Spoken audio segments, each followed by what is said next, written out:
Thank you, Scotty, for that report, and full details, of course, in the big Sunday press out tomorrow. Well, it's been pointed out in the media and, of course, on Big League before that the Swans have yet to win a game in Melbourne this year. Their only away success being at Cardinia Park against Geelong in round 8.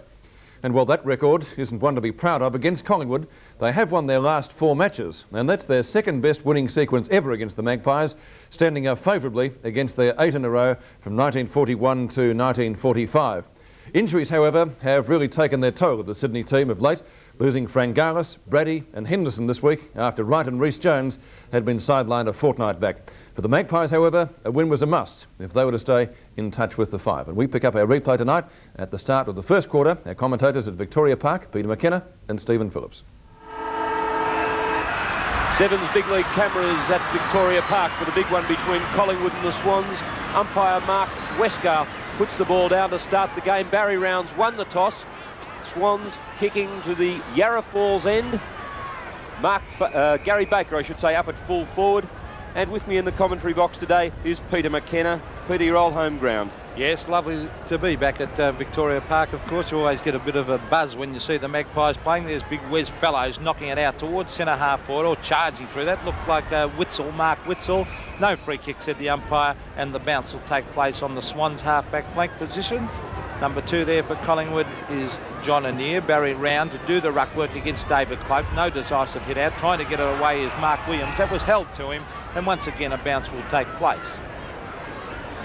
Right towards the half-forward line for Collingwood. Cloak knocks it out wide. He's looking out there for Dacos. Dacos cleverly gets it out. All thrown away there by Hounsell, but wasn't grabbed. If he had have been, it might have been holding the ball. Hand pass comes back towards Dacos. Now that could be a free kick. It is, said the umpire, and will go to Colin Hounsell on half-back flank.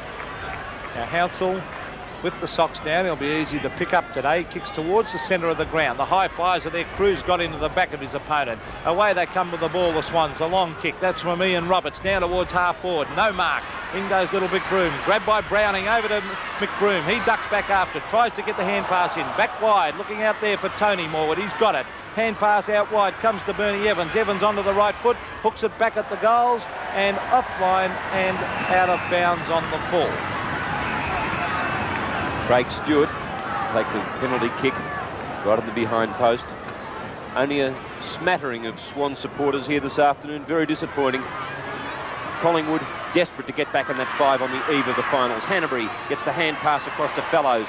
Back to Hanbury on the left foot. His kick intercepted by Francis Jackson. Pope gets the ball, gets a hand pass across to Billy Picken.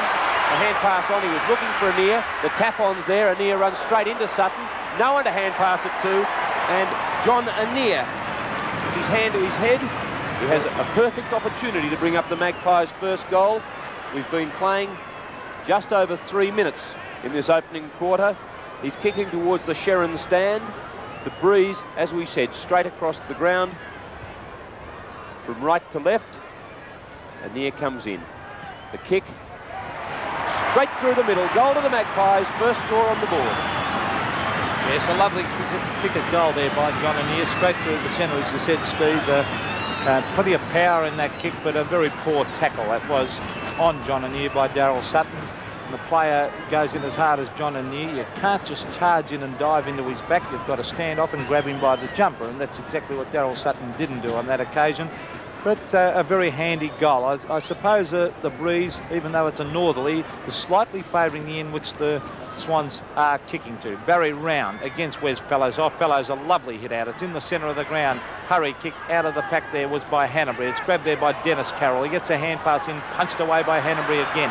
Up towards half forward. Daryl Sutton comes through very, very hard. It's grabbed there by Tony Beers. Onto the left foot. It's up towards the forward line. Punched away towards full forward. Tony Russell grabbed as the ball came loose, and was that holding the man to Tony Russell? It was, said the umpire, and it will be a free kick to Russell, 15 metres out on a very, very slight angle.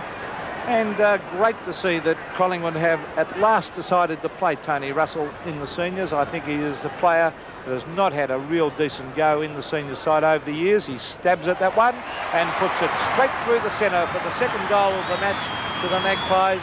That's 2 goals in 5 minutes, and the Swans are yet to score. He's kicked 40-odd goals in the Army Reserve Cup competition, and